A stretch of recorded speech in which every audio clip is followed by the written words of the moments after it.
A Legacy, the first in a classical series of men's devotionals, depicts characters of men from the Bible who represent men of today. Some succeeded while others failed. There are those who were strong yet some were weak.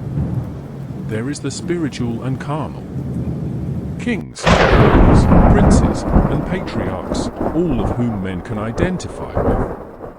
They all left a legacy, whether it was positive or negative. What is your legacy? Lessons of Faith from the Life of Abraham, the great patriarch, is today's devotion. The first of the patriarchs and father of all nations, Abraham, was motivated by faith. The faith he exercised had, and still is, used as an example of what true faith in God is. Though there are other great men of faith in the Scriptures, Abraham is chief. His faith was not just believing in God, he also acted upon the unknown, the invisible, the impossible, and the inconceivable. Abraham acted when God told him to relocate his entire family. He believed God by venturing into the unknown, without having any evidence of God's leading. He left his home of 75 years for an unknown environment, without knowing the geographic location of his destination, and without any plans. Before relocating your entire family to another area, you would make certain that a job was available.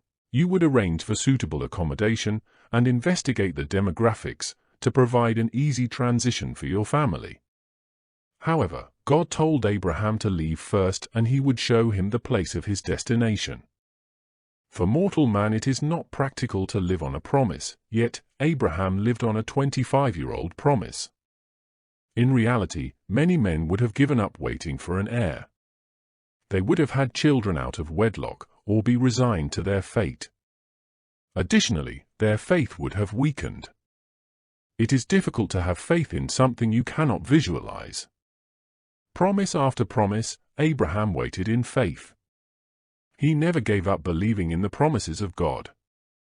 To strengthen Abraham's faith, God made the impossible possible. At the turn of this century, statistics reveal that men are living longer, but becoming a father at 99 years of age with a wife of 90 years is still unheard of.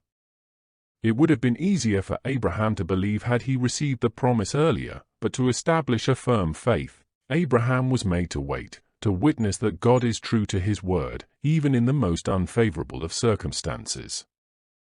It takes a man of great faith to leave his homeland at 75 years of age not knowing where he is going, living on years-old promises and waiting for an heir until he is old and exhausted.